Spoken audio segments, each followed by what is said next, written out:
If you are new to my channel, do subscribe it and make sure to hit the bell icon so that you would not miss any of my upcoming videos. Hello dear students, welcome to the second part of laws of motion. So इस part में हम लोग पढ़ने वाले हैं from the laws, जो कि यहाँ पर आप लोग 3 लॉ पढ़ोगे जो कि न्यूटन के थ्रू दिया गया था। Newton's first law of motion, second and third law of motion. ठीक है, 3 लॉ है न्यूटन के थ्रू दिया गया। तो एक एक करके हम लोग इस वीडियो में उसको कवर करेंगे। अगर इसमें नहीं हो पाएगा तो और 2-3 वीडियो बनाना पड़ेगा, है ना, क्योंकि उसके बाद क्योंकि टॉपिक थोड़ा सा वास्ट है, रीजनिंग बहुत सारा इसमें दिया गया है, तो ट्राई करेंगे। अगर इसमें नहीं होगा तो नेक्स्ट पार्ट में हम लोग उसको कर लेंगे। वीडियो स्टार्ट करने से पहले मैं आप लोगों को बता दूं अबाउट केमिस्ट्री मास्टरी कोर्स, जिसमें आप लोगों को क्लास 9th का केमिस्ट्री पढ़ाया जा रहा है चैप्टर वाइज। साथ ही साथ वीकली हम लोग एक दिन क्या करते हैं, बच्चों इंटरेक्ट करते हैं, जिसमें बच्चे मेरे से अपना डाउट्स क्लियर करते हैं। अभी तक बहुत सारे बच्चे एनरोल कर चुके हैं। संडे हम लोग अपना डाउट्स क्लियर करते हैं। इवन फेसबुक में एक प्राइवेट ग्रुप हम लोग बनाए हैं फेसबुक में, जिसमें भी बच्चे अपना डाउट्स मुझे पोस्ट करते हैं, मैं वहाँ पर क्लियर करती हूँ। तो ऐसे हम लोग बहुत सारी चीज़ों को कवर कर रहे हैं। उसमें बच्चों अगर आप लोगों को नहीं पता है कि क्या है क्या नहीं है, तो मैं थोड़ा सा आप लोगों को ब्रीफ दे दूँ कि उसमें हम लोग ना क्लास 10th के हिसाब से प्रिपेयर हो रहे हैं। बिकॉज बोर्ड्स में जिस हिसाब से क्वेश्चन आता है, बिकॉज कोर्स तो काफ़ी सिमिलर होते हैं, ऐसा बहुत सारा चीज़ है जो आप लोग क्लास 9 में पढ़े हो सेम आप लोग क्लास 10 में पढ़ोगे, पर टीचर्स क्लास 10 में नहीं पढ़ाने वाले हैं दोबारा उसको, है ना। और बोर्ड पैटर्न क्वेश्चंस हम प्रैक्टिस कर रहे हैं, शॉर्ट इंपॉर्टेंट क्वेश्चंस जो कि श्योर एग्जाम में आता है, सारी चीज़ें हम उस कोर्स में कवर कर रहे हैं। तो अगर आप लोग अभी तक एनरोल नहीं करे हो तो लिंक डिस्क्रिप्शन बॉक्स में आप लोगों को मिल जाएगा, वहाँ जाके आप लोग एनरोल कर सकते हो। अगर उसमें भी दिक्कत हो रहा है तो स्क्रीन में आपको एक व्हाट्सएप नंबर दिख रहा है, आप उस नंबर पर कॉन्टैक्ट करके भी एनरोल कर सकते हो। Now without wasting any time, let's get started with the video. So Newton's first law of motion, तो हम लोग को ना न्यूटन के लॉ के बारे में पढ़ना है। ठीक है, इससे पहले बच्चों फर्स्ट पार्ट में हम लोग फोर्स का कांटेक्ट एंड नॉन कांटेक्ट के बारे में पढ़े थे। न्यूटन के बारे में हम लोग यहाँ पढ़ेंगे। न्यूटन के बारे में इन द सेंस न्यूटन के थ्रू जो लॉ दिया गया था, Newton's first law of motion, देखते हैं what is there in this law. So according to this law every object in this universe will continue to be in its state of rest or motion unless acted upon by some external force। मतलब क्या है, आप लोगों को best example में ये pen का दे रही। ये पेन यहाँ पर कौन से स्टेट में, रेस्ट में है। ठीक है, ये पेन अभी रेस्ट में है। ये पेन रेस्ट में कब तक रहेगा बताओ? जब तक मैं इसको बाहर से फोर्स नहीं दूंगी, या फिर कोई भी बाहर से हल्का फुल्का भी फोर्स मिलेगा तो ये थोड़ा सा अपना मोशन में आ जाएगा। लेकिन अगर मैं इसको ऐसे करके छोड़ दी, हम लोग बाहर से कोई भी देखो, अभी तो मैं थोड़ा हिल रही हूँ तो ये पेन हिल रहा है, लेकिन अगर हम लोग बाहर से इसको थोड़ा भी फोर्स नहीं देंगे, थोड़ा भी नहीं, तो ये पेन ऐसे का ऐसा ही स्टेट ऑफ रेस्ट में रहेगा। सिमिलरली एक ऑब्जेक्ट अगर मोशन में, जो हम लोग बॉल का एग्जाम्पल देखे थे फर्स्ट पार्ट में, सपोज एक बॉल है जो कि ऐसे करके जा रहा है। ठीक है, एक बॉल है जो कि जा रहा है, वो बॉल अपने मोशन में रहेगा। कब तक रहेगा? जब तक हम लोग उसको एक्सटर्नल फोर्स नहीं दे देते। तो आप लोग पढ़े हो कि बॉल जब ऐसे मूव करता रहता है तो फ्रिक्शनल फोर्स, क्योंकि वो ग्राउंड के कांटेक्ट में रहता है, तो ग्राउंड क्या करता है, उसको ऑपोजिट डायरेक्शन में फ्रिक्शनल फोर्स देता है। अगर वो बॉल ऐसे जा रहा है तो फ्रिक्शनल फोर्स उसको इस डायरेक्शन में मारता है, मतलब उसको रोकता है, उसको अपोज करता है। तो फ्रिक्शनल फोर्स वो अपोज करता है तो जाके बॉल रुकता है ना। अगर फ्रिक्शनल फोर्स वहाँ नहीं हो तो, या फिर कोई भी बाहर का फोर्स उसको स्टॉप नहीं करे, तो बॉल अपने मोशन में ही रहेगा, कंटिन्यू चलता रहेगा। समझ में आया? तो न्यूटन बोल रहे हैं according to the first law of motion, every object in this universe will continue to be in its state of rest और मोशन। अगर कोई ऑब्जेक्ट रेस्ट में है तो वो रेस्ट में ही रहेगा। जैसे कि आप लोग ये देखो, ये स्टेट ऑफ रेस्ट में है, ये रेस्ट में ही रहेगा। कब तक? जब तक मैं इसको बाहर से फोर्स दे के मूव नहीं करवाऊंगी। समझ रहे हो? तो every object in this universe will continue to be in its state of rest और motion unless acted upon by some external force. जब तक हम बाहर से उसको फोर्स नहीं देंगे तो वो अपना स्टेट को नहीं बदलेगा, अपना स्टेट ऑफ रेस्ट या स्टेट ऑफ मोशन को वो नहीं बदलेगा। क्लियर? बहुत सिंपल है। और बच्चों एक और चीज़, लॉ को लॉ के हिसाब से ही लिखा जाता है। ये जो मैं यहाँ लॉ लिखी हूँ ना, ये हम क्लास 9th में सेम यही स्टेटमेंट पढ़े थे जो मुझे पूरा याद हो गया था, तो मैं वही चीज़ यहाँ पर लिख दी हूँ। आप लोगों के बुक में लॉ जिस हिसाब से लिखा गया आप लोगों को उसी हिसाब से लिखना। अब बहुत जगह हम देखो, हम लोग भी पढ़े, हमारे टीचर भी बोलते थे कि लॉ को एज इट इज़ लिखा जाता है, थोड़ा सा चेंजेस वेंजेस थोड़ा मत करना, एज इट इज़ लिख देना, ठीक है। ओके, अभी लॉ जो है, ये जो न्यूटन्स फर्स्ट लॉ है, इससे ना हम लोगों को थोड़ा इनर्शिया के बारे में पता चलता है। अब इनर्शिया क्या है, इसी में ही है, सेम इसी स्टेटमेंट में ही हमको इनर्शिया के बारे में पता चलता है। इनर्शिया का मतलब ये बॉडी का एक प्रॉपर्टी होता है, कोई भी बॉडी ले लो, कोई भी ऑब्जेक्ट ले लो यूनिवर्स में, जो हम लोग अभी जस्ट यहाँ पर पढ़े ना कि वो अपना स्टेट को चेंज नहीं करेगा अपने आप, है ना। जब तक हम बाहर से उसको फोर्स नहीं देंगे वो अपना स्टेट ऑफ रेस्ट या स्टेट ऑफ मोशन को चेंज नहीं करेगा। उसी को तो बोलते हैं inertia. Inertia is the property of the body by virtue of which it tends to remain in its state of what, rest और motion। अगर वो rest में है तो वो rest में ही रहेगा, अगर वो motion में है तो वो motion में ही रहेगा। उसी को हम बोलते हैं inertia। उसी को हम लोग क्या बोलते हैं, inertia। अपना बॉडी जो है वो अपना स्टेट ऑफ रेस्ट को रिटेन करके रखता है, रेस्ट में है तो रेस्ट में ही रहेगा, अगर मोशन में है तो मोशन में ही रहेगा। ये जो प्रॉपर्टी होता है बॉडी का, इसको हम लोग बोलते हैं क्या, इनर्शिया। जैसे कि मैं ये यहाँ पर रख दी, अभी ये बॉडी के पास इनर्शिया है क्या, ये बॉडी का एक प्रॉपर्टी है कि जब तक हम लोग बाहर से उसको फोर्स नहीं देंगे ये रेस्ट में ही रहेगा। Okay, so this property of this body by virtue of which it tends to retain its state, यहाँ पर ये रेस्ट में है तो अपने रेस्ट को ही कंटिन्यू करेगा, ये स्टेट को ही कंटिन्यू करेगा। इस प्रॉपर्टी को बोलते हैं हम लोग, ये मतलब ये बॉडी का इस प्रॉपर्टी को हम लोग बोलेंगे इनर्शिया। क्या बोलेंगे, इनर्शिया। तो ये हर एक ऑब्जेक्ट के पास ये प्रॉपर्टी होता है बच्चों, हर एक ऑब्जेक्ट के पास ये प्रॉपर्टी होता है। क्लियर, इसका डेफिनेशन थोड़ा याद रखना। अच्छा, यहाँ पर कुछ इंपॉर्टेंट पॉइंट है। Inertia of a body depends upon its mass. Body का इनर्शिया उसके मास में डिपेंड करता है। बोलने का मतलब है जितना ज़्यादा बॉडी भारी रहेगा उतना ज़्यादा इनर्शिया रहेगा, जितना लेस रहेगा बॉडी का वजन उतना कम इनर्शिया रहेगा। इसका मैं कुछ इंपॉर्टेंट लाइन यहाँ पर एक्स्ट्रा लिखी हूँ, ये थोड़ा सा देखो और समझो जो मैं यहाँ पर बोल रही हूँ। जैसे कि एग्जाम्पल ऐसे कि बोलते हैं बच्चों, the property of inertia is because of the mass of the body. एक बॉडी के पास मास होता है बोल के उसके पास वो इनर्शिया वाला प्रॉपर्टी होता है। कैसे, अब जैसे कि सपोज आप लोगों के पास एक ट्रक है, एक ट्रक है, जैसा भी ट्रक है, ठीक है, जो भी है, जब ट्रक खाली था, जब वो अनलोडेड है, एक कंडीशन में वो अनलोडेड है और एक कंडीशन में पूरा लोडेड है, एकदम भारी भरती, एकदम भरकम भयंकर वेट है उसमें, ठीक है।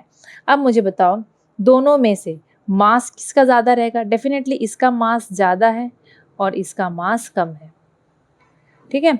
अभी हम लोग को मूव करना है ये बॉडी को, तो इन दोनों में से किसको मूव करना इजी रहेगा? डेफिनेटली अनलोडेड वाला को हम लोग कम ताकत में हिला सकते हैं, लेकिन जो लोडेड वाला है, जो भारी है, उसके लिए हम लोग को ज़्यादा फोर्स देना पड़ेगा, ज़्यादा ताकत हम लोग को इस कंडीशन में देना पड़ेगा। ज़्यादा ताकत देना पड़ रहा है मतलब ये बॉडी के पास ज़्यादा इनर्शिया है, तभी तो वो अपना स्टेट ऑफ रेस्ट को कंटिन्यू कर रहा है। समझ में आया? इसके पास इनर्शिया ज़्यादा है और इस कंडीशन में हम लोग आराम से बॉडी को हिला दिए, मतलब यहाँ इनर्शिया कम है। इनर्शिया मतलब वो बॉडी जो है उसका जो प्रॉपर्टी है to continue its state of rest, यहाँ पर वो कम है, तभी तो थोड़ा सा फोर्स पे वो हिल जाएगा। लेकिन इस कंडीशन में बॉडी का मास ज़्यादा है तो इनर्शिया भी ज़्यादा है। इसीलिए हम लोग बोलते हैं कि the property of inertia is because of the mass of the body. Greater the mass greater is the inertia of the body.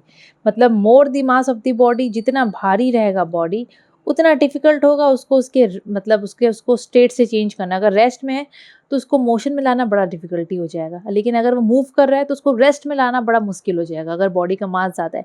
वही अगर हल्का बॉडी है तो हम लोग उसको आराम से उसका मोशन को बदल सकते हैं, उसका रेस्ट से मोशन में ला सकते हैं या मोशन से रेस्ट में ला सकते हैं। सो ये याद रखना, mass is always the measure of inertia. Mass is always the measure of inertia. सामने वाला बॉडी का बहुत ज़्यादा मास है तो उसका इनर्शिया भी बहुत ज़्यादा होगा, कम मास है तो इनर्शिया भी कम होगा, ठीक है। अब काइंड्स ऑफ इनर्शिया। इनर्शिया का काइंड, इनर्शिया बच्चों ऐसे तो होता है 3 टाइप का, और आपके कोर्स में ना शायद 2 टाइप का दिया है। एक बार मैं चेक कर लूँ दोबारा, 2 ही टाइप का है जितना मुझे याद है। कहाँ गया डायरेक्शन है कि नहीं? अभी हटा दिया है शायद direction.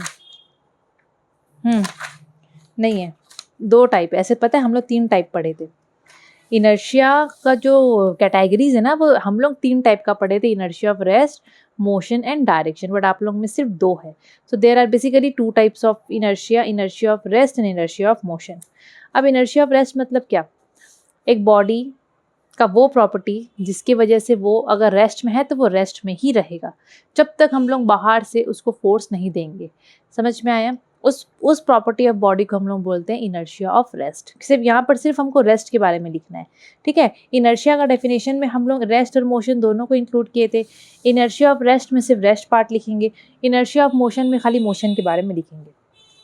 So inertia of rest, it is the property of the body by virtue of which it tends to continue in its state of rest unless acted upon by some external force। जब तक बाहर से हम लोग उसका external force नहीं देंगे वो रेस्ट में ही रहेगा। उस प्रॉपर्टी ऑफ द बॉडी को हम लोग बोलते हैं इनर्शिया ऑफ रेस्ट। अब इसी को ले लो, इसका इनर्शिया ऑफ रेस्ट है क्योंकि इसके पास एक ऐसा प्रॉपर्टी है जिसकी वजह से ये अपना जब अभी रेस्ट में है ना तो ये ऐसे के ऐसे ही रहेगा, ये रेस्ट में ही रहेगा। कब तक? जब तक हम लोग इसको बाहर से ऐसे फोर्स नहीं दे देंगे। एक और डेफिनेशन है इसका, वो देख लो। It is the inability of a body to bring any change in the state of rest. वही है बच्चों, same same same dirty shame. समझे? Inertia of rest. अब इसका थोड़ा रीजनिंग क्वेश्चन कर लेते हैं, वेरी वेरी इंपॉर्टेंट। यहाँ से भर भर के क्वेश्चन आते हैं, रीजनिंग क्वेश्चन। देखो, इनर्शिया ऑफ रेस्ट का मतलब it is the property of the body by virtue of which it continue its state of rest unless acted upon by some external force. अगर एक बॉडी रेस्ट में है तो वो rest में ही रहेगा। कब तक? जब तक हम लोग उसको बाहर से कोई एक्सटर्नल फोर्स ना दे दें। एग्जाम्पल देखो, when a bus or train suddenly starts moving forward, the passenger standing in the compartment tends to fall backward। Suppose आप बस में खड़े हो, ठीक है, इमेजिन अब आप लोग स्कूल जाते हो, बस में जाते होगे, कभी ट्रेन में ट्रैवल करते होगे, कहीं भी अपना नानी घर दादा घर जहाँ भी जाते हो। सो आप लोग ये एक्सपीरियंस करे होगे। सपोज यू आर स्टैंडिंग, आपका पैर मतलब पैर आपका जो फ्लोर है ना बस का या फिर क्या बोलते हैं कार का, उसके कांटेक्ट में, ऐसे कांटेक्ट में, ठीक है, ऐसे आप लोग खड़े हो। अगर बस सडनली स्टार्ट होता है, एक मिनट एग्जाम्पल यहाँ से बताते हैं। सपोज ये बस है और आप लोग यहाँ पर खड़े हो, बस सडनली स्टार्ट हुआ। सपोज बस आगे की डायरेक्शन में हल्का सा स्टार्ट हुआ तो आगे की डायरेक्शन में जाता है।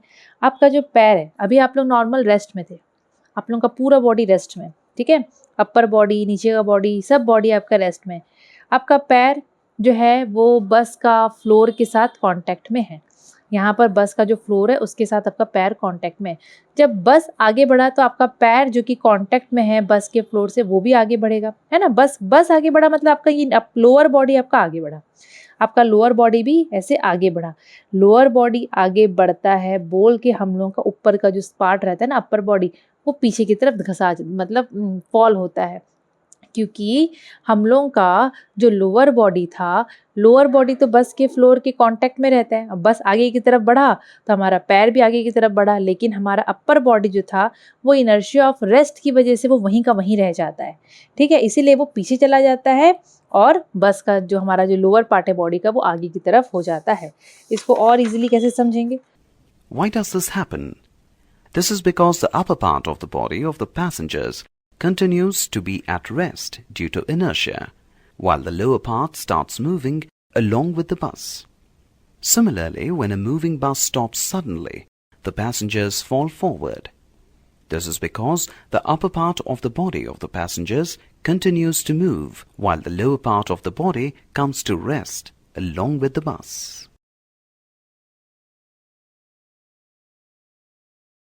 ठीक है। When a bus train suddenly starts moving forward, the passenger standing in the compartment tends to fall backward। ऐसा इसलिए होता है because, देखो इतना सिंपल हम लोग इसका एक्सप्लेनेशन देना है। The lower part of the body comes in motion। जब बस स्टार्ट होता है तो हमारा बॉडी का जो लोअर पार्ट है वही मोशन में आ जाता है, लेकिन upper part of the body still remains at rest due to inertia. ये डी स्मॉल होगा, ठीक है। Lower part of the body तो मोशन में आ जाता है क्योंकि बस मोशन में आ जाता है, लेकिन हमारा अपर पार्ट ऑफ द बॉडी है वो रेस्ट में रहता है because of inertia of rest, जिसकी वजह से हम लोग पीछे की तरफ ऐसे फॉल होते हैं। इसका आप लोग वीडियो देखो, आप लोग इजीली समझ जाओगे, ठीक है। Then on shaking the branches, हर जगह में ना डी को बड़ा लिखती हूँ। On shaking the branches of a tree the fruits fall down. देखो अब जैसे कि ये पेड़ है, अरे यार कैसा पेड़ बनाऊँ, इतना बेकार पेड़ बना है मेरे से। ओके, अब जैसे कि ये एक प्लांट है, इसका ब्रांच को जब हम शेक करते हैं, सपोज इसका ब्रांच जो है वो it is laden with fruits, पूरा फल उल से वो भरती है। जब हम लोग इसके ब्रांच को शेक करते हैं तो बोलते हैं कि फल गिर जाता है। तो क्यों गिरता है उसका रीज़न देखो, फिजिक्स क्या बता रहा है उसका रीज़न क्या है। अब सपोज पूरा जो ये आपका नॉर्मली पेड़ अभी रेस्ट में, ठीक है, बिल्कुल मूवमेंट नहीं हो रहा। आप लोग क्या करें, आप लोग देखिए ये फल यहाँ से लटक रहा है, आप लोग इसके ब्रांच को शेक करें।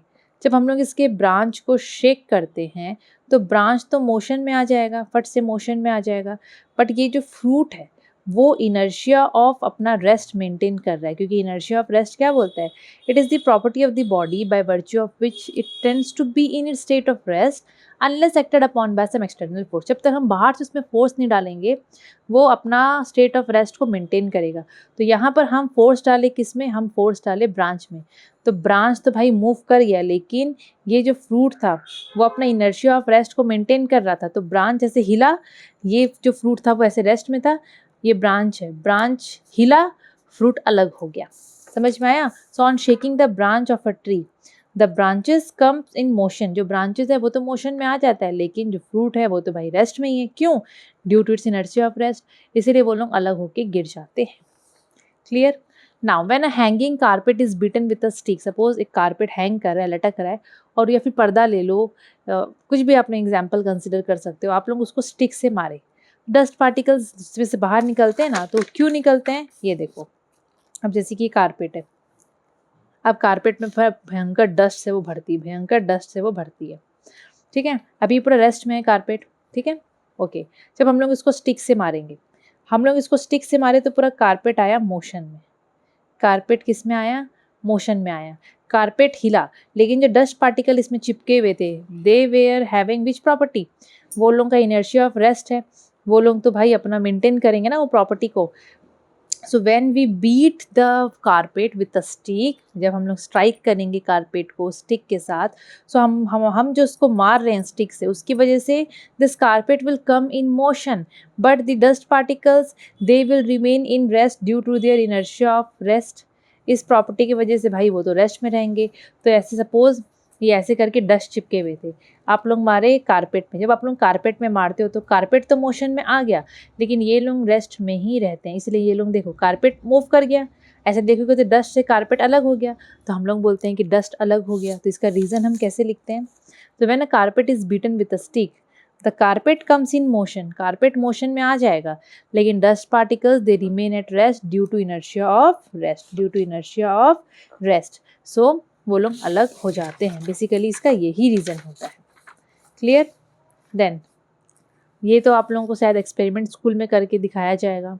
सो when a playing card having a coin over it is placed on a tumbler is flicked in horizontal direction the card flies but the coin falls into the tumbler. ये तो एकदम best इसको समझाया जाता है through an what experiment करके, through an experiment. शायद आपके फिजिक्स टीचर करके दिखाएं। Suppose we have a tumbler, tumbler का मतलब ग्लास का बात कर रहा है, ठीक है। हमारे पास एक टम्बलर है, हम लोग क्या करेंगे, एक तो कार्डबोर्ड रखेंगे उसके ऊपर में, और कार्डबोर्ड के ऊपर में से कॉइन रखेंगे, ठीक है। कार्डबोर्ड के ऊपर में हम लोग कॉइन रखेंगे, और हम लोग क्या करेंगे, जैसे कि ऐसे सेटिंग कर दिए, देन एक तरफ से यहाँ से हम लोग ऐसे उसको इस टाइप से स्ट्राइक करें, जैसे कि हम लोग कैरम बोर्ड का गोटी को स्ट्राइक करते हैं ना, वैसे हम लोग ऐसे स्ट्राइक करेंगे कि आपका जो फोर्स आप लगा रहे हो वो सिर्फ इस कार्टन में लगे, मतलब ये जो बोर्ड आप लोग लगा रहे हो ना कार्डबोर्ड, इस पे लगे। जब आप लोग यहाँ पर ऐसे फोर्स मारोगे, तो जब आप लोग यहाँ पर ऐसे फोर्स से इसको स्ट्राइक करोगे, तो आप लोगों की फोर्स की वजह से ये जो कार्डबोर्ड है it will come in motion, लेकिन इसके ऊपर में जो आप लोग रखे हो ये coin, coin will be in its state of rest, क्योंकि इसके पास वो अपना प्रॉपर्टी को फॉलो कर रहा है, इनर्शिया ऑफ रेस्ट की वजह से ये रेस्ट में ही रहेगा, इसमें कुछ नहीं होगा। आप लोग किसको स्ट्राइक कर रहे हो, आप लोग फोर्स दे रहे हो कार्डबोर्ड में, आप लोगों की फोर्स की वजह से the cardboard will come in motion, but this coin will be in its state of rest because of inertia of rest. तो ये कार्डबोर्ड तो चल जाएगा आगे, कॉइन यहीं पर रहेगा और वो डायरेक्ट गिरेगा टम्बलर के अंदर। ये चीज़ होता है। Look at this demonstration. There is a glass tumbler placed on a table over which is placed a cardboard. Now place a coin on the cardboard. The tumbler, the cardboard, and the coin are all at rest. Now flick the cardboard as shown here. What do you observe? You will notice that the coin falls vertically downwards. Observe that the coin does not move with the cardboard. However, the coin falls downwards due to the force of gravity. The coin does not move with the cardboard because of the property of matter called inertia. ये बहुत important है, ये तो आप लोगों को reasoning question में पूछता ही पूछता है। So when a playing card, यहाँ पर प्लेइंग कार्ड का बात कर रहा है, हम लोग कार्डबोर्ड भी रखते हैं, प्लेइंग कार्ड मतलब वो जो होता है ना ताश का पत्ता, उसका बात कर रहा है। So when a playing card is flickered in horizontal direction, जब हम लोग उसको ऐसे फ्लिकर करेंगे, it comes into motion but the coin remains at rest due to inertia of rest, क्योंकि उसका ये प्रॉपर्टी है, due to its inertia of rest वो रेस्ट में ही रहेगा, एंड उसकी वजह से क्या होगा, कॉइन जो है वो नीचे की तरफ गिर जाएगा। क्लियर, कॉइन जो है वो टम्बलर में, ग्लास में अंदर गिर जाएगा। तो ये जितना भी 4-5 तो रीजनिंग क्वेश्चन है ये बहुत इंपॉर्टेंट है, आता है एग्जाम में। ठीक है, next is inertia of motion. Inertia of motion में वही इनर्शिया का डेफिनेशन लेंगे बट वहाँ पर सिर्फ मोशन पार्ट को हम लिखेंगे। So it is the inability of a body to bring any change in its state of motion, मतलब it is the property of body, लिख लो आप लोग, it is the property of the body by virtue of which it continues to be in its state of motion. अगर एक body motion में है ना तो मोशन में ही रहेगा, उस प्रॉपर्टी को हम लोग बोलते हैं बॉडी का इनर्शिया ऑफ मोशन। मतलब जब तक आप लोग बाहर से उसको फोर्स देके स्टॉप नहीं करोगे वो मोशन में ही रहेगा। सो ये जो प्रॉपर्टी है बॉडी का, इसको हम लोग बोलते हैं इनर्शिया ऑफ मोशन। इसके एग्जांपल्स देख लेते हैं। अब जैसे कि एक सपोज एक गाड़ी है, गाड़ी चल रहा था, आप लोग वहाँ पर बैठे हो गाड़ी में, ठीक है, आप लोग बैठे हो, वह मूव कर रहा था, गाड़ी मूव कर रहा है तो ये मोशन में आगे की तरफ, आपका पैर जो है वो कांटेक्ट में है गाड़ी के फ्लोर से, आपका पैर भी मोशन में। सपोज़ गाड़ी स्टॉप हो गया, सपोज़ गाड़ी स्टॉप हो गया तो देखना गाड़ी स्टॉप होने के बाद हम लोग आगे की तरफ, हम लोगों को झटका लगता है, हम लोग आगे की तरफ फॉल होते हैं, आगे की डायरेक्शन में। ऐसा क्यों होता है? अभी जब गाड़ी मूव कर रहा था तो हम लोगों का बॉडी भी, क्योंकि हमारा जो पैर था वो उसके फ्लोर के साथ कांटेक्ट में था तो वो भी मोशन में ही था, बोलोगे एक तरफ से, है ना। सडनली क्या हुआ, जब गाड़ी स्टॉप हुआ तो हमारा पैर भी स्टॉप हो गया, मतलब पैर जो हमारा गाड़ी आगे की तरफ जा रहा था, गाड़ी आगे की तरफ मूव कर रहा था, हमारा पैर भी मूव ही कर रहा है, देखोगे तो गाड़ी के साथ ही ऐसे मूव कर रहा है ना। सडनली गाड़ी स्टॉप हो गया तो उसका मोशन भी स्टॉप हो गया। अभी देखोगे ओवरऑल तो हमारा ओवरऑल बॉडी ही आगे की डायरेक्शन में मूव कर रहा है, हमारा ओवरऑल बॉडी ही आगे की डायरेक्शन में मूव कर रहा था। जब गाड़ी स्टॉप हो जाता है तो ये भी स्टॉप हो गया, लेकिन अब lower part of the body तो स्टॉप हो गया, लेकिन upper part of the body, क्योंकि जब गाड़ी चल रहा था तो ये भी मोशन में था, अपर पार्ट ऑफ द बॉडी वो तो अपना इनर्शिया ऑफ मोशन को कंटिन्यू कर रहा है, इसीलिए वो आगे की तरफ गिरता है। अब यहाँ से समझो, यहाँ पर क्या बोला है, When a moving bus or train suddenly stops, the lower part of the body comes to rest. हमारा जो लोअर पार्ट है बॉडी का वो तो रेस्ट में आ जाएगा, लेकिन upper part of the body वो इनर्शिया ऑफ मोशन की वजह से वो आगे की तरफ में गिरता है, मतलब आगे की तरफ। ये तो होता ही है, आप लोग तो स्कूल जाते हो बस, उसमें तो आप लोगों को पता है ना। Next, an athlete often runs before taking a long jump. अगर आप लोग लॉन्ग जंप खेले होगे तो आप लोगों को भी पता है, जब आप लोग लॉन्ग जंप में दौड़ते हो तो आप लोग दूर से दौड़ के आते हो। ऐसा क्यों करते हो? हम लोग इसलिए दौड़ के आते हैं ताकि हम लोग ज़्यादा डिस्टेंस कवर कर पाए ना, जब हम लोग दौड़ें तो हम लोग ज़्यादा डिस्टेंस कवर कर पाए। By doing so his entire body comes into motion and hence it becomes easier to take a long jump. ऐसा इसलिए करता है क्योंकि वो चाहता है कि उसका एंटायर बॉडी मोशन में आ जाए और इसकी वजह से वो मतलब अच्छा जंप को ले पाएगा। इसका यही बच्चों ऐसे ही रीज़न लिखते हैं, ठीक है। Now when a passenger jumps out of a moving train, he falls down. अब जैसे कि एक पैसेंजर है, और अगर वो एक मूविंग ट्रेन से वो कूदता है तो वो नीचे गिरता ही है। क्यों गिरता है, उसका रीज़न है। देखो बेसिकली क्या होता है, जैसे कि सपोज एक आदमी चलता हुआ गाड़ी से जंप मारा, ठीक है, चलता हुआ गाड़ी से जंप मारा। अब जैसे कि ये ट्रेन है, ट्रेन मोशन में, आप लोग खड़े हो, आप लोगों का पूरा बॉडी ही मोशन में, क्योंकि ट्रेन आगे आगे जा रहा है तो आपका बॉडी भी तो मोशन में ही है ना, देखोगे तो पूरा बॉडी आपका मोशन में है ट्रेन की वजह से। सपोज वो बाहर की तरफ जंप मारा, जब वो जंप मारा उसका पैर टच हुआ ज़मीन से, तो पैर सडन उसका रेस्ट में आ जाता है, ठीक है। यहाँ पर बोला है his feet touching the ground will come to rest, जब वो जंप मारेगा ज़मीन में उसका पैर रेस्ट में आ जाएगा, लेकिन उसका अपर बॉडी, क्योंकि जब वो ट्रेन में था तो वो मोशन में था, तो अपर बॉडी जो है वो तो भाई मोशन में ही है due to inertia of motion, इसीलिए वो गिर जाता है, इसीलिए वो गिर जाता है, ठीक है। So when a passenger jumps out of a moving train his feet touching the ground will come to rest but his upper part still remains in motion due to inertia of motion, so he falls down, इसीलिए वो गिर जाता है, ठीक है। तो ये जो आप लोग इनर्शिया ऑफ मोशन का भी एग्जाम्पल देखे हो, ये बहुत इंपॉर्टेंट है। एग्जाम्पल रीजनिंग क्वेश्चंस बहुत आते हैं, बहुत सारे आते हैं रीजनिंग क्वेश्चंस। अगर एक्स्ट्रा कुछ आपके बुक में तो आप लोग वो भी करना। इंपॉर्टेंट चीज़ मैं यहाँ पर बेसिकली बताई हूँ जो कि एग्जाम में पूछा जाता है, ठीक है।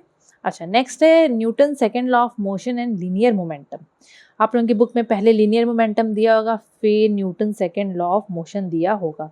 हाँ, क्योंकि लीनियर मोमेंटम पढ़ के ही न्यूटन सेकेंड लॉ के बारे में हमको पता चलेगा। कैसे, देखो लीनियर मोमेंटम क्या होता है। मोमेंटम का मतलब होता है मास इंटू वेलोसिटी, इसको याद रखना, मास इंटू वेलोसिटी। मैं बोलूँगी जैसे कि आप लोग दौड़ रहे हो, भयंकर स्पीड में दौड़ रहे हो, या फिर दौड़ ही रहे हो, वेलोसिटी आ गया बॉडी में, दौड़ रहे हो मतलब बॉडी के पास वेलोसिटी आ गया, ठीक है, ओके। और आप लोगों का मास है, डेफिनेटली हल्के मतलब मासलेस थोड़ी ना आप लोग, है कि नहीं। अभी सपोज आप लोग दौड़ रहे हो और आप लोगों के पास वेलोसिटी भी है और मास भी है, तो प्रोडक्ट मतलब multiplication of your mass and velocity will give momentum, ठीक है। So it is the product of mass and velocity of the body, और मोमेंटम को हम लोग स्मॉल p करके डेजिग्नेट करते हैं, एकदम स्मॉल p करके हम लोग इसको लिखते हैं। So mathematically according to the definition, momentum is the product of mass and velocity of the body and it is a vector quantity. Momentum क्या है, वेक्टर क्वांटिटी है। अगर इसका हम लोग यूनिट देखें तो इसका यूनिट क्या आ जाएगा,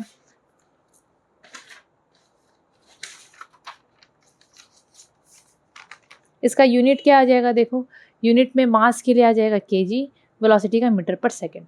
सीजीएस देखेंगे तो मास के लिए ग्राम और वेलोसिटी में सेंटीमीटर पर सेकंड। तो यूनिट भी याद रखना, फॉर्मूला याद रखना, डेफिनेशन याद रखना, और वेक्टर है कि स्केलर है ये भी याद रखना ज़रूरी है। अब हम लोग इससे रिलेटेड कुछ न्यूमेरिकल्स कर लेते हैं जो कि बहुत इंपॉर्टेंट है। देखो जैसे कि यहाँ पर पहला बोला है, a body of mass 5 kg is moving with a velocity 2 metre per second. एक बॉडी है जिसका मास है 5 kg, मतलब मास दे दिया है और बोल रहा है वो बॉडी मूव कर रहा है 2 मीटर पर सेकेंड की वेलोसिटी से। So mass and velocity is given. क्या क्या गिवन है, mass of the body and velocity of the body. Okay, mass कितना दिया है 5 kg, वेलोसिटी कितना दिया है 2 मीटर पर सेकेंड। ये दो चीज़ दिया है, जो गिवन है ना उसको हम मेंशन करते हैं। Then calculate its linear momentum, हम लोग को मोमेंटम मांगा है, इसको स्मॉल p लिख देते हैं, ठीक है, थोड़ा ठीक क्योंकि कैपिटल लिखोगे तो पावर जैसा लग जाएगा, इसलिए मैं वैसे बता रही हूँ, ठीक है, ओके। अभी फॉर्मूला क्या है, p is equal to m into V, है ना। अच्छा, मास कितना दिया है 5, वेलोसिटी दिया है 2, पहले ऐसे ही नंबर लिख दो, मल्टीप्लाई करो, 10 आया, उसके बाद इसका यूनिट लिख दो, kg मीटर पर सेकेंड। सो लीनियर मोमेंटम हम लोग को मिल गया 10 kg metre per second, 10 kg metre per second, ठीक है। न्यूमेरिकल्स एकदम सिंपल है इसका। नेक्स्ट देखते हैं क्या है, the linear momentum of a ball of mass 50 gram is 0.5 kg metre per second. Linear momentum of ball of mass 50 gram, एक बॉल है जिसका मास है 50 ग्राम, उसका बच्चों लीनियर मोमेंटम दे दिया। ये तो क्वेश्चन पढ़ के समझ आ जा रहा है, मतलब मास भी दिया है गिवन 50 ग्राम और लीनियर मोमेंटम p दे दिया है 0.5 kg मीटर पर सेकेंड। क्या मांगा है, वेलोसिटी मांगा है। ध्यान से देखो, मास ग्राम में दिया है, मोमेंटम में यहाँ केजी दिया है, अलग अलग यूनिट है। या आपको यूनिट दोनों या तो एसआई में करो या फिर दोनों को सीजीएस यूनिट में डालो। यहाँ एक सीजीएस में दिया है, एक एसआई में दिया है, तो आपको ठीक करना पड़ेगा। एक काम करते हैं, ये ग्राम को केजी में कर देते हैं। तो ग्राम को केजी में करने के लिए डिवाइडेड बाय 1000, सो ये आ जाएगा 5/100 मतलब 1/20 kg। अब सॉल्व करें। अब हम लोग को वेलोसिटी निकालना है, तो फॉर्मूला क्या है, momentum is equal to mass into velocity. यहाँ से v अलग कर लो, v is equal to p/m। p कितना दिया है 1/20 और नीचे में मास सॉरी ये कितना दिया है p 0.5, तो 0.5 को 5/10 लिख लें, कर सकते हो ना, क्या दिक्कत है। 5/10 मास के जगह पे 1/20, तो 1/20 मतलब ऊपर चला जाएगा, है ना। बाय 20 मतलब क्या चला जाएगा, वो ऊपर चला जाएगा। सो ये कितना हो जाएगा हम लोगों का, कितना हो जाएगा, ये वेलोसिटी मांगा है ना, 0 0 कट गया, दैट मीन्स 10 आया। अब वेलोसिटी आप लोगों को वेलोसिटी का यूनिट लिखना है, तो आपको पता है वेलोसिटी का यूनिट होता है मीटर पर सेकेंड। ये हो गया आपका आंसर। क्लियर।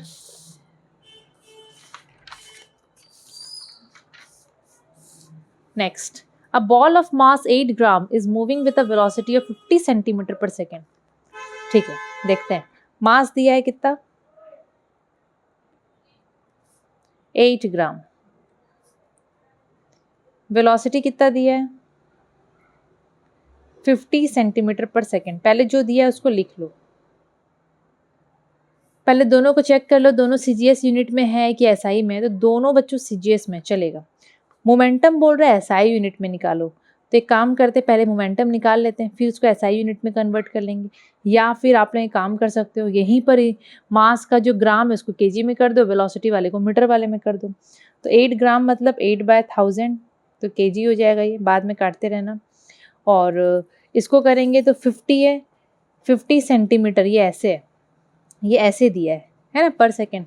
सेंटीमीटर को मीटर में करो, सेंटीमीटर को मीटर में करने के लिए 100 से डिवाइड करते हैं, ये हो जाएगा मीटर पर सेकेंड। हुआ, सेकेंड का क्या बदलना है, सेकेंड को कुछ बदलते नहीं है हम लोग। अब मोमेंटम हम लोग कैलकुलेट करते हैं। सो मोमेंटम का फॉर्मूला लिखो, मास की जगह में 8/1000, वेलोसिटी की जगह में 5/10। अब इसको हम लोग सॉल्व करेंगे, 5 1 जा 5 2 जा 2 1 जा 2 4 जा, और ये 4 1 जा 4 250 जा। अब इसको डिवाइड करेंगे 1/250, ठीक है। 1/250 को हम डिवाइड करेंगे तो कितना आएगा, इसको डिवाइड करेंगे तो कितना आ रहा है 0.004, और यहाँ पर लिख दो केजी मीटर पर सेकेंड, यही है तो केजी मीटर पर सेकेंड, ये हो गया इसका आंसर।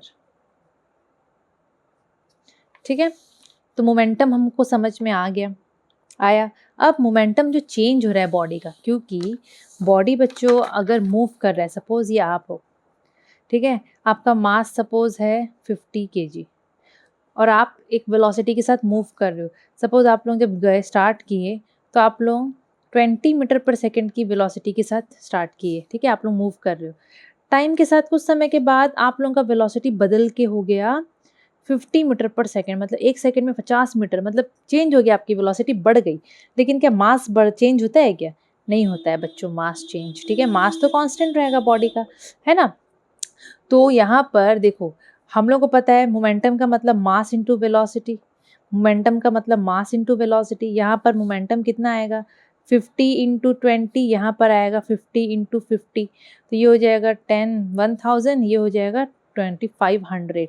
यहाँ पर मोमेंटम अलग आया, यहाँ मोमेंटम अलग आया। मोमेंटम अलग क्यों आया, क्योंकि बॉडी का वेलोसिटी चेंज हुआ, मास तो नहीं बदला है। तो जब हम लोग मूव करते, जब हमारी वेलोसिटी चेंज होती है तो मोमेंटम भी चेंज होता है, इसको याद रखना। तो यहाँ पर मैं एकदम सिंपल एग्जांपल करके समझाई हूँ। सपोज एक बॉडी है जो ए पोजीशन में था, मास उसका m था और वो u वेलोसिटी के साथ मूव कर रहा था। कुछ समय के बाद वो बॉडी जब b में पहुंचा तो उसका मास तो ऑब्वियसली वही रहेगा, लेकिन वेलोसिटी बदल गया, वेलोसिटी चेंज हुआ। तो इनिशियल कंडीशन में हम लोग m लिए हैं मास ऑफ द बॉडी, मतलब इनिशियल मतलब स्टार्टिंग में, स्टार्टिंग कंडीशन। u हो गया उसका इनिशियल वेलोसिटी, u हो गया उसका इनिशियल वेलोसिटी।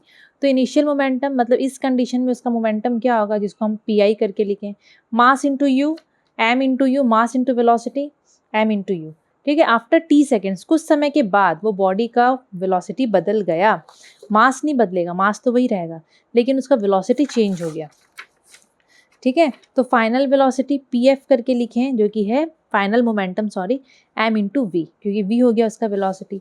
सो मोमेंटम, तो उसका मोमेंटम क्या चेंज हुआ, कितना चेंज हुआ, change in momentum is equal to final momentum minus initial momentum. Momentum जो चेंज हो रहा है हम लोग कैसे निकालते हैं, final momentum minus initial momentum. अगर वेलोसिटी चेंज का बोलती तो final velocity minus initial velocity करते, यहाँ हम लोग चेंज इन मोमेंटम देखने, मोमेंटम कितना चेंज हुआ। So final momentum minus initial momentum, final momentum कितना है m इंटू वी, इनिशियल कितना था m इंटू यू, यहाँ से m कांस्टेंट गया, दैट मीन्स m हो गया और ये हो गया v माइनस यू। और ये डेल्टा जो मैं यहाँ पर लिखी हूँ डेल्टा p बता रहा है चेंज इन मोमेंटम, हम लोग डेल्टा करके रिप्रेजेंट करते हैं, ठीक है। सो वो ऐसे निकलता है। अगर rate of change of momentum हम लोग देखेंगे, rate of change of momentum, तो रेट आ गया मतलब टाइम का बात हो रहा है, डिवाइडेड बाय टाइम आ जाएगा, ठीक है। सो मोमेंटम डिवाइडेड बाय टाइम हो जाएगा rate of change of momentum. So change in momentum कितना निकला है, ये है, ये वाला सेम, डिवाइडेड बाय टी, यहाँ से m हम लोग अलग कर दिए तो ये आया v minus U by T. v minus U by T की जगह में मैं a लिख सकती हूँ कि नहीं, सो मास को हम लोग वहीं रहने देंगे और इसके जगह में लिख देंगे a। So rate of change in momentum is equal to mass into acceleration, ठीक है। फाइनली हमको क्या मिला कि टाइम के साथ जो मोमेंटम बदलता है that is equal to mass into acceleration, that is equal to mass into acceleration. अब इसी से ही हम लोग न्यूटन का सेकेंड लॉ पढ़ सकते हैं। न्यूटन का सेकेंड लॉ हम लोग को क्या बताता है कि the rate of change of momentum of a body, जो rate of change of momentum है बॉडी का, ये rate of change of momentum of a body is directly proportional to the force apply. Body में हम जितना force apply करेंगे उसका momentum उतना बदलेगा, डेफिनेटली। अब जितना फोर्स अप्लाई करोगे उतना वेलोसिटी बदलेगा, उतना मोमेंटम उसका चेंज होगा। एंड ये जो चेंज, बॉडी का जो मोमेंटम बदलता रहता है वो हमेशा उसी डायरेक्शन में बदलेगा जिस डायरेक्शन में हम लोग बॉडी को फोर्स अप्लाई कर रहे हैं, ठीक है। So it states that the rate of change in momentum of a body is directly proportional to the force applied and this change takes place in the direction of applied force, ठीक है। तो इसको अगर मैं statement में लिखूं, rate of change of momentum मतलब delta P by delta T is equal to, delta P की जगह में एम वी बाय एम व्यू और डेल्टा टी की जगह में नॉर्मली हम लोग टाइम लिखें। So rate of change of momentum is directly proportional to force apply, तो मैं इसकी जगह पे ये rate of change of momentum is equal to force applied लिख सकती हूँ, तो इसकी जगह में मैं एफ लिख दी, which is equal to M, यहाँ से कॉन्स्टेंट ले लिए, V minus U by T, इसके जगह में हम ए लिख सकते हैं। तो यहाँ से हम लोग फोर्स का ये फॉर्मूला को डिराइव करे हैं, force is equal to mass into acceleration. और कैसे याद रख सकते हो आप लोग इस फॉर्मूला को, फादर इज इक्वल टू माँ, फादर इज इक्वल टू माँ, force is equal to mass into acceleration, clear. अच्छा, और यहाँ पर एक चीज़ याद रखना कि ये जो रिलेशन है फोर्स का, मास, एक्सेलरेशन का, it holds true when mass of the body is constant. Mass जो है बॉडी का वो कांस्टेंट रहना चाहिए, मास तो बच्चों कांस्टेंट ही रहता है, ठीक है। And the speed of the body should be much much less than the speed of the light. Body क्योंकि मूव करेगा, बॉडी है ना, वेलोसिटी बॉडी का चेंज, मोमेंटम मतलब वो मोशन में रहेगा बॉडी, वेलोसिटी उसका आएगा, तो स्पीड उसका ऑब्वियसली ज़्यादा हो, जितना भी ज़्यादा हो, लेकिन स्पीड ऑफ लाइट से कम होना चाहिए, लाइट का स्पीड से कम होना चाहिए, वो तो ऑब्वियसली रहेगा। स्पीड ऑफ लाइट सबसे ज़्यादा रहता है बच्चों, मतलब बॉडी का स्पीड हो लेकिन लाइट से कम हो उसका स्पीड, ठीक है। सो फोर्स इज ऑल्सो, उसका डेफिनेशन एक और हो जाता है, it is the product of mass and acceleration, ऐसे भी लिखते हैं, it is the product of mass and acceleration. और फिर यहाँ से इसका थोड़ा सा SI यूनिट और CGS यूनिट जो हम आगे देखे थे सेम वही चीज़ है, तो वो चीज़ मैं नहीं बताऊँगी। थोड़ा सा रिलेशनशिप देख लेते हैं SI and CGS unit of force का। अब जैसे कि देखो, मैं आप लोगों को यहाँ पर करके दिखाती हूँ। आप लोग पढ़े थे ना फोर्स का जो SI यूनिट निकाले थे, यहाँ से निकाले, मास के जगह में kg, एक्सीलरेशन के लिए मीटर बाय सेकेंड स्क्वायर, ये था। अच्छा, इसको हम लोग न्यूटन भी बोलते हैं, है ना, और इसकी जगह पे हम लिखते हैं न्यूटन। और मैं ऐसे भी लिख सकती हूँ कि 1 न्यूटन, क्योंकि इसी का मतलब होता है Newton. So 1 newton is equal to 1 kg metre per second square, वही है 1 न्यूटन का मतलब ये, ठीक है। अभी मुझे क्या करना है, केजी को ग्राम में बदलना है, मीटर को सेंटीमीटर में बदलना है, मतलब यहाँ पर जो SI वाला दिख रहा है उसको CGS में करना है। तो 1 kg का मतलब 1000 ग्राम और ये 1 मीटर है, इसको हम लोग ऐसे लिख सकते हैं, डेफिनेटली लिख सकते हैं 1 kg, और इसको इंटू करके 1 मीटर पर सेकेंड स्क्वायर करके तोड़ सकते हैं। तो 1 kg की जगह पे 1000 ग्राम हो गया, ठीक है, और 1 मीटर की जगह पे 100 centimetre by second square. Second को तो कोई चेंज नहीं करते हम लोग। अब यहाँ पर टोटल कितना जीरो है, 1 के साथ 5 जीरो, तो मैं इसको 10⁵ लिख सकती हूँ, ग्राम सेंटीमीटर पर सेकेंड स्क्वायर को साथ में लिख दो। अच्छा, आप लोगों को याद करो, आप लोग एक CGS यूनिट पढ़े थे, किसका, फोर्स का। CGS यूनिट बनाओगे तो मास का हो जाएगा ग्राम, एक्सेलरेशन का हो जाएगा centimeter by second square. Same चीज़ यहाँ पर आया। CGS यूनिट को हम लोग और क्या बोले थे बच्चों, डाइन। तो मैं इसकी जगह पे डाइन लिखूंगी तो कोई दिक्कत है किसी को, नहीं होना चाहिए। तो यहाँ से हमको ये पता चला कि 1 न्यूटन का मतलब होता है 10⁵ डाइन। सेम चीज़ हम लोग यहाँ पर इसको बनाए हैं, सेम चीज़ मैं आप लोगों को एक्सप्लेन कर दी, ठीक है। तो अगर मैं डेफिनेशन बोलूँ 1 न्यूटन का मतलब क्या, 1 न्यूटन को हम कैसे डिफाइन करेंगे, तो 1 न्यूटन को कैसे डिफाइन करेंगे, फॉर्मूला से ही ऑब्वियसली हम लोग को पता चल जाएगा। 1 न्यूटन कैसे डिफाइन करेंगे, फोर्स की जगह पे लिखो 1 न्यूटन, मास की जगह पे सपोज बॉडी का 1 kg है और acceleration 1 metre per second square.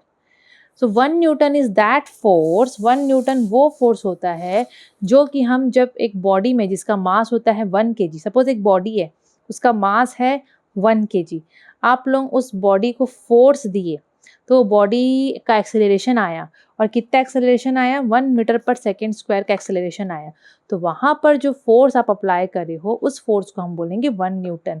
एक बॉडी था 1 kg का, आप लोग उसको फोर्स दिए, उसकी वजह से उसका एक्सेलरेशन प्रोड्यूस हुआ कितना, 1 मीटर पर सेकेंड स्क्वायर का, तो वो फोर्स को हम बोलेंगे 1 न्यूटन, ठीक है।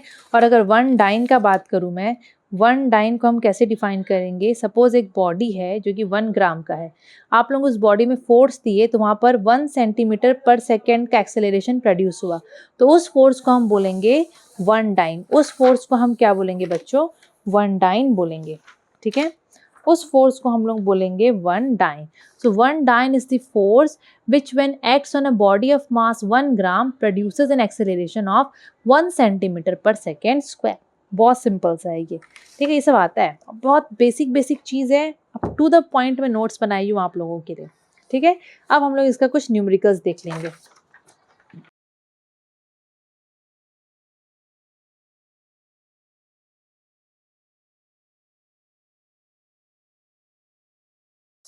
कुछ न्यूमेरिकल्स करते हैं हम लोग इससे related. A body of mass 2 kg changes its velocity from 30 metre per second to 50 metre per second in 5 second. बोला एक बॉडी का मास दे दिया है, उसका वेलोसिटी इनिशियल पैनल दे दिया है, पहले तो 30 फिर हो गया 50 और टाइम भी दे दिया है, ठीक है। तो क्या क्या दिया है हम लोग पहले उसको मेंशन कर लेते हैं। Given mass of the body 2 kg, initial velocity u, जी बन गया मेरा, तो ये u है initial velocity 30 metre per second, final velocity v 50 metre per second, और कितना टाइम है 5 सेकेंड। क्या कैलकुलेट करने बोल रहा है, हम लोगों को इनिशियल मोमेंटम कैलकुलेट करने बोल रहा है। तो बच्चों इनिशियल मोमेंटम का मतलब क्या है,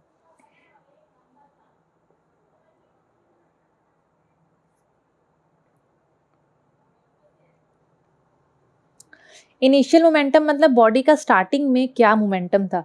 तो मोमेंटम का फॉर्मूला होता है मास इनटू वेलोसिटी। इनिशियल मोमेंटम में हम लोग को इनिशियल वेलोसिटी लेना पड़ेगा, ठीक है।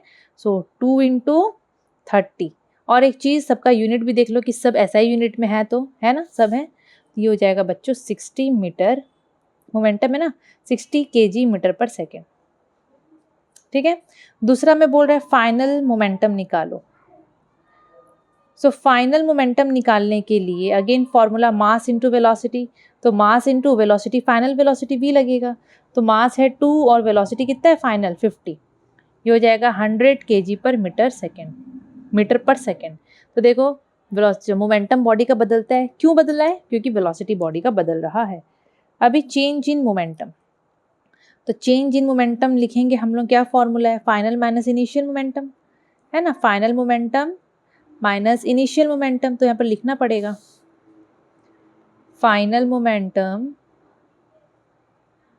Minus initial momentum. तो फाइनल मोमेंटम कितना है बॉडी का 100, इनिशियल है 60, that is equal to 40 kg metre per second. Then फिर बोला है rate of change of momentum. देखो ऐसे क्वेश्चन आता रहता है, rate of change of, rate आ गया मतलब divided by time.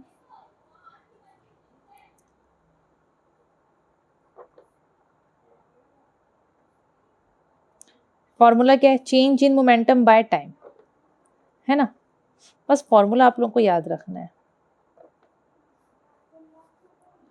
Okay, so change in momentum कितना निकला है 40 और टाइम कितना दिया है 5, तो ये कितना निकलेगा 8 kg metre per second.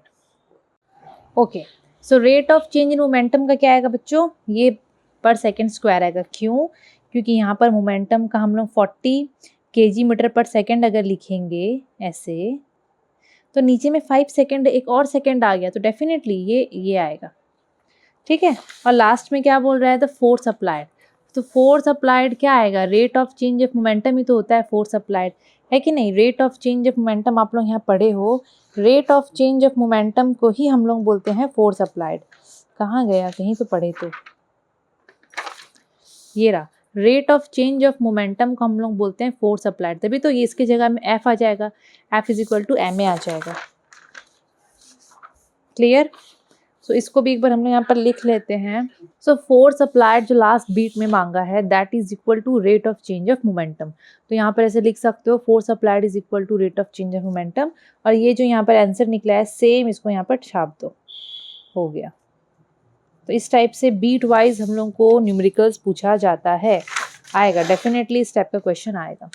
Next, a force of 15 newton acts on a body of mass 2 kg, calculate the acceleration produced.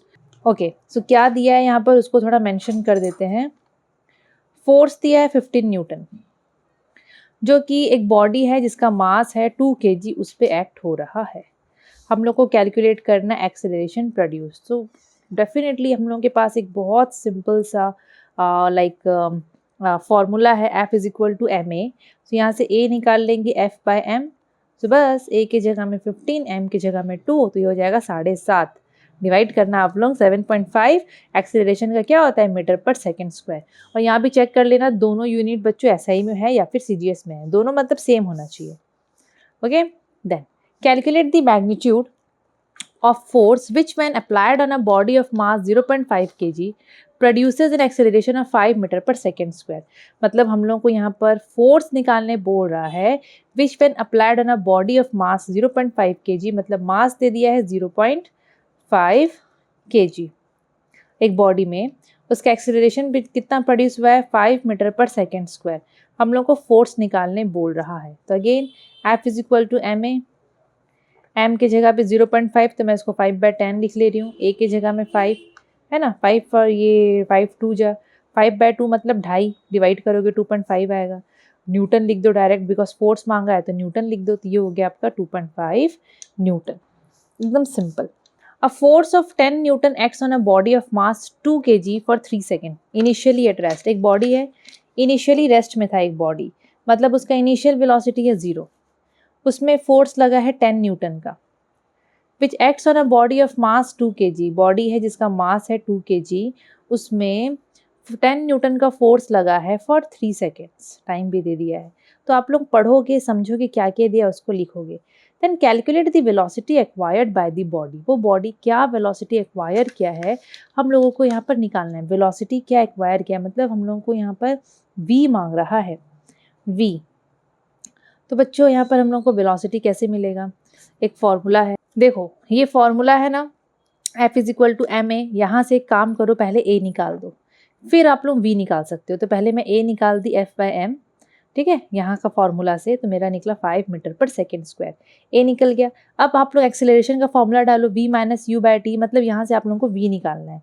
तो A की जगह में 5 लिख दिए, is equal to V minus U की जगह में 0 और टाइम की जगह पे 3, ठीक है। इसको मैं अब यहाँ कर रही हूँ, तो स्टार बना दे रही हूँ, ठीक है। अच्छा, 3 5 जो 15 is equal to V minus 0, तो डायरेक्ट आप लोग लिखो ना, V is equal to 15 metre per second, हम लोग को मिल गया फाइनल वेलोसिटी बॉडी का। सेकंड हम लोग को मांग रहा है चेंज इन मोमेंटम, तो चेंज इन मोमेंटम निकालने का फॉर्मूला है final momentum minus initial momentum, तो आप लोग निकाल सकते हो। पहले लिख दो formula, final momentum P F minus P I initial momentum. Final momentum का फॉर्मूला क्या हो जाएगा, मास इंटू वेलोसिटी, तो मास इंटू वी है ना, वी फाइनल के लिए, माइनस इनिशियल के लिए mass into initial velocity. M को कॉमन ले जाओ, ये भी तो फॉर्मूला था, आप लोगों को याद होगा, बहुत जन तो ये डायरेक्ट फॉर्मूला डाल देते हैं, M V minus U. M कितना है बॉडी का 2 kg, वी अभी निकाले हम लोग 15 माइनस यू की जगह पे 0, ये हो जाएगा 30, और चेंज इन मोमेंटम है ना, मोमेंटम का क्या है kg metre per second. Clear, तो ऐसे हम लोग को क्वेश्चन दिया जाता है। Then a force acts for 0.1 second on a body of mass 2 kg, एक बॉडी है उस पर 0.1 सेकेंड के लिए फोर्स एक्ट हो रहा है, जो कि बॉडी इनिशियली रेस्ट में था।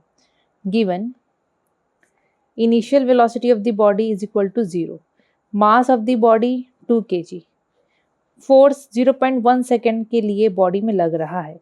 The force is then withdrawn and the body moves with a velocity of 2 metre per second. एक बार बॉडी में फोर्स दे दिए थे, फिर बॉडी अपने हिसाब से चल रहा है, मतलब फिर बॉडी का वेलोसिटी हो गया 2 मीटर पर सेकेंड। हम लोग को बोल रहा है एफ निकालो, तो एफ निकालेंगे तो पहले एक्सेलरेशन चाहिए, तो पहले एक्सेलरेशन निकाल लेते हैं, है ना, v minus U by T. v कितना है 2 माइनस 0 बाय टाइम है 0.1, तो 2 बाय 0.1 को 1 bye 10, that means 20 metre per second square. Acceleration है 20 metre per second square.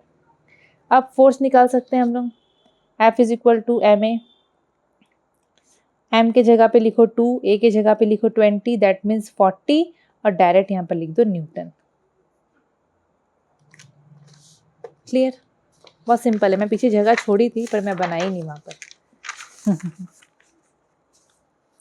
Okay, next, a body of mass 500 gram initially at rest, एक body है जिसका मास है 500 ग्राम, जो कि इनिशियली रेस्ट में था, मतलब इनिशियल वैल्यू वेलोसिटी है 0, is acted upon by a force which causes it to move a distance of 4 metre in 2 second. मतलब एक बॉडी था जो कि इनिशियली रेस्ट में था, बॉडी का मास है 500 ग्राम, उसमें हम लोग फोर्स मारे, तो उस फोर्स जब हम 2 सेकेंड के लिए मारे तो बॉडी 4 मीटर तक आगे चला गया।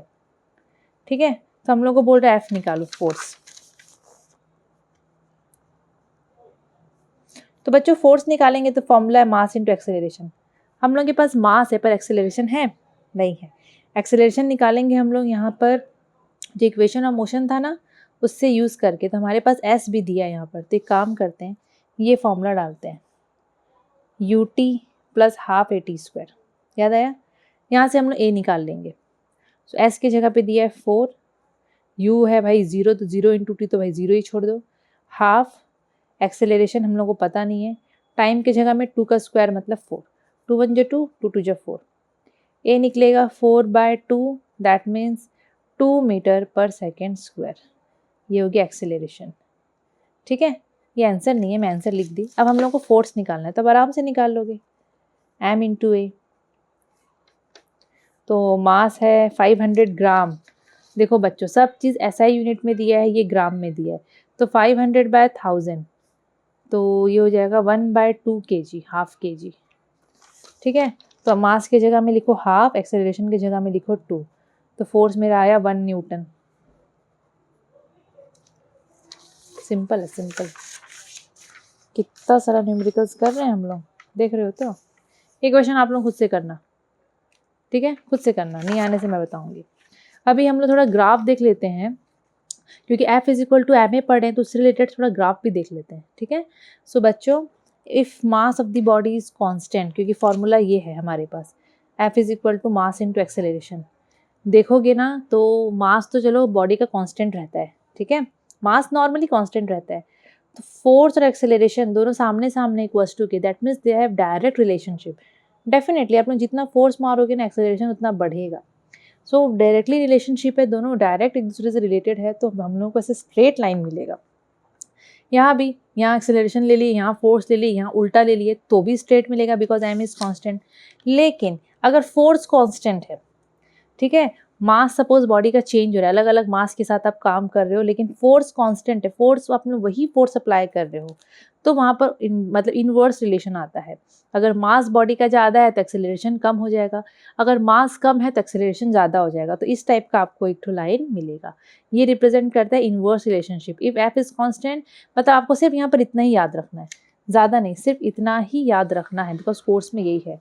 सो अब एक फॉर्मूला और देख लेते हैं, हम लोग जो पढ़े थे, rate of change in momentum is equal to applied force, that means force is equal to rate of change of momentum. तो यहाँ से भी हम लोग को एक चीज़ क्लियर हो रहा है कि जितना टाइम लगेगा, क्योंकि अब ये दोनों को देखो, एफ ऊपर है, टाइम नीचे है, तो ये होता है इन्वर्स रिलेशनशिप का। टाइम जितना ज़्यादा होगा फोर्स उतना कम लगेगा, टाइम जितना कम होगा फोर्स उतना ज़्यादा लगेगा, ठीक है। तो इसको भी हम लोगों को याद रखना है, क्लियर।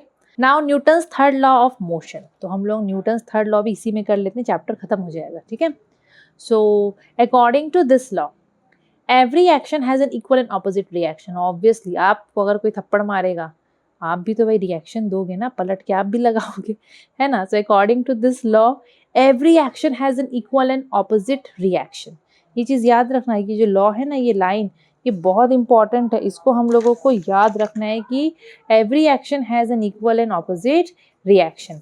एक्शन एंड रिएक्शन दोनों फोर्स होता है, यहाँ पर अगर आप एक जगह एक्शन दिए, एक फोर्स लगाए, तो उसका रिएक्शन ऑपोजिट रिएक्शन आएगा, ठीक है। So action and reaction are two forces which act on two different bodies. ये भी इंपॉर्टेंट है कि एक्शन और रिएक्शन दो फोर्स होते हैं जो कि दो अलग अलग बॉडी में एक्ट करते हैं, वो भी ऑपोजिट डायरेक्शन में। कैसे, देखो आप लोगों को एक सिंपल एग्जाम्पल मैं बताती हूँ। कहाँ गया वो पेपर, रफ वर्क, ओके यहाँ पर है। सपोज आप लोग इस सीमेंटेड फ्लोर को मार रहे हो, सीमेंटेड फ्लोर में आप लोग मारे, आप लोग एक्शन दिए, बहुत जोर से ऐसे मुक्का मारे गुस्सा में, ये आप लोगों का एक्शन है, ये आप लोग फोर्स दिए। इन टर्न आप लोग किस में मारे, फोर्स किस में दिए, आप लोग सीमेंटेड फ्लोर में दिए। रिटर्न में आपको हाथ में जोर से लगता है, दैट मीन्स इन टर्न ये जो सीमेंटेड फ्लोर है, फिर दीवार ले लो, आप लोग फोर्स मारे दीवार में, आप लोग ये एक्शन दिए, वो दीवार की वजह से आप लोगों को हाथ में लगेगा, तो आपके हाथ में उसका रिएक्शन आया, आपके हाथ में उसका रिएक्शन आया। सो action and reaction acts on different bodies. Action आप लोग दिए थे वॉल में, रिएक्शन आपको आपके हाथ में मिला, और ये लोग ऑपोजिट डायरेक्शन में एक्ट करते हैं, ठीक है। आप लोग ऐसी डायरेक्शन में दिए थे, आपको रिएक्शन इस डायरेक्शन में मिला, तो इसको याद रखना। इसके भी एग्जाम्पल देखेंगे तो आप लोग समझोगे। सो एक्शन एंड रिएक्शन ये दो अलग अलग फोर्स होते हैं, मतलब ये दो फोर्स होते हैं जो कि दो डिफरेंट बॉडीज़ में एक्ट करते हैं, एंड दोनों का ऑपोजिट डायरेक्शन होता है, बट उनका मैग्नीट्यूड सेम होता है। आप लोग जितना जोर से मारोगे आप लोगों को उतना जोर से हाथ में लगेगा। सो उनका मैग्नीट्यूड सेम है, लेकिन उनका डायरेक्शन अलग होता है। इसका ना हम लोग ये देखेंगे तो ना क्लियरली समझेंगे। रीजनिंग देखते हैं, okay.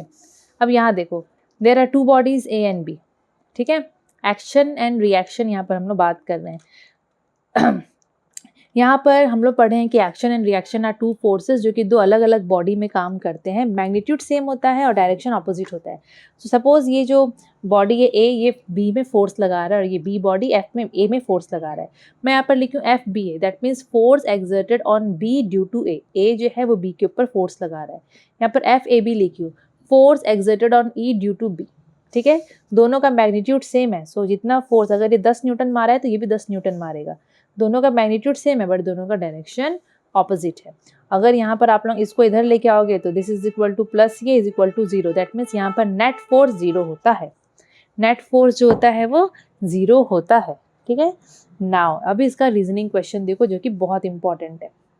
A person walking on a ground, जब हम जमीन में चलते हैं तो वहाँ पर कैसे एक्शन रिएक्शन होता है, ध्यान से। When a person walks on a ground he pushes the ground backward. जैसे कि हम लोग जब ज़मीन में चलते हैं तो हम लोग ज़मीन को अपने पैर से पीछे की तरफ पुश करते हैं, वो हमारा एक्शन हो गया।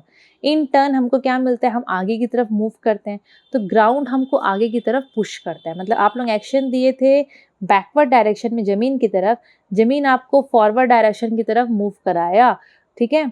तो यहाँ पर एक्शन था आपका, आप जो फोर्स दे रहे हो ज़मीन में बैकवर्ड डायरेक्शन में, इन टर्न रिएक्शन क्या आया, आप आगे की तरफ मूव किए।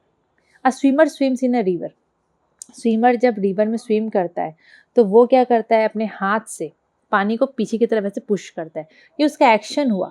रिएक्शन में पानी उसको आगे की तरफ पुश करता है, ठीक है। So when a swimmer swims in a river, जब एक स्विमर रिवर में स्विम करता है तो वो वाटर को बैकवर्ड डायरेक्शन में पुश करता है, ये उसका एक्शन है।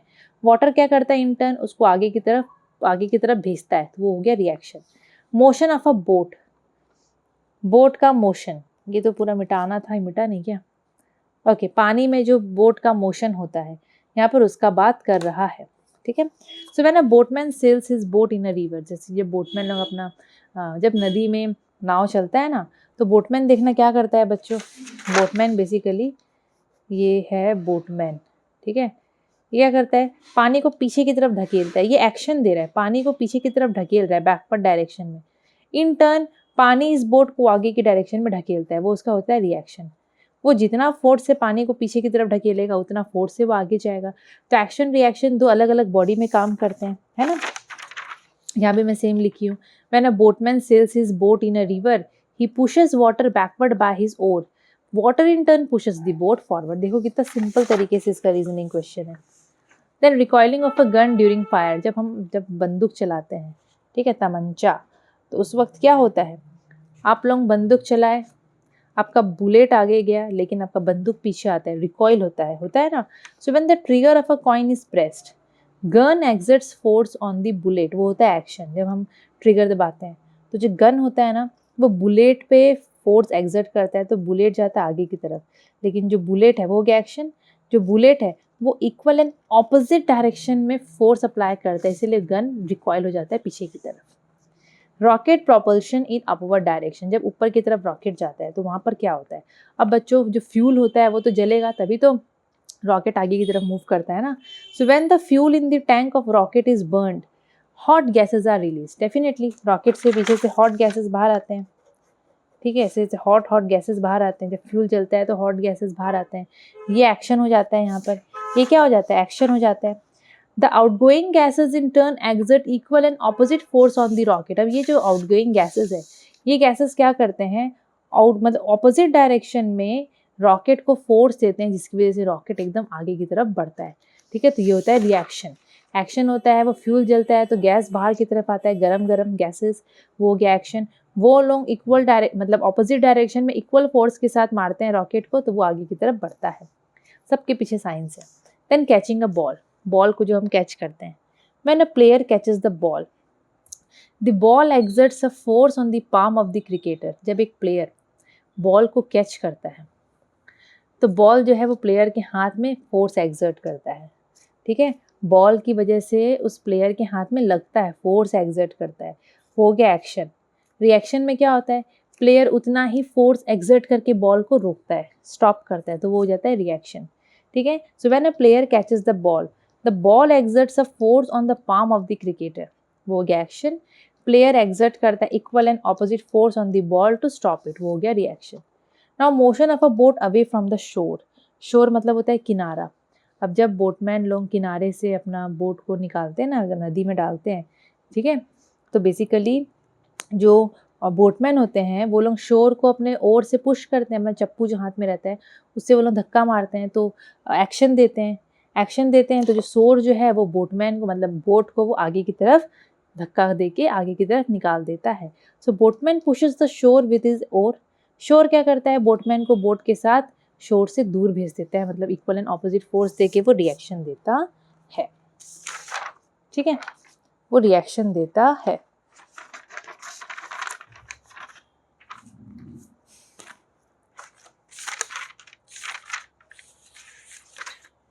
ओके, सो आपका ख़त्म ये चैप्टर, तो बच्चों ख़त्म, चैप्टर ख़त्म, मतलब इसके बाद ग्रेविटेशन दिया है, ग्रेविटेशन नेक्स्ट चैप्टर करके मैं बना दूंगी, ठीक है। तो आपका Newton's first law, second law, third law, ये तीनों कंप्लीट हो गया है, मतलब ये चैप्टर ही कंप्लीट हो गया है। और आप लोगों को जो भी डाउट होगा आप लोग उसको क्लियर कर सकते हो आराम से बच्चों, है ना। कमेंट सेक्शन में भी आप लोग पूछ सकते हो। साथ ही साथ आप लोग याद रखो केमिस्ट्री मास्टरी में भी आप लोगों को एनरोल करना है। अगर केमिस्ट्री का वीडियोस आप लोगों को देखना है बच्चों, कॉन्सेप्ट क्लियर करना है, पूरा आपके 10th के लिए अभी से प्रिपेयर होना है, तो बच्चों आप लोगों को केमिस्ट्री मास्टरी कोर्स में एनरोल करना पड़ेगा। उसका लिंक आपको डिस्क्रिप्शन बॉक्स में मिल जाएगा। साथ ही साथ ओसवाल बुक्स का भी लिंक आपको डिस्क्रिप्शन बॉक्स में मिल जाएगा, वहाँ से आप लोग परचेस कर सकते हो। वीडियो अगर अच्छा लगा होगा तो लाइक शेयर सब्सक्राइब ज़रूर से करना। Thank you.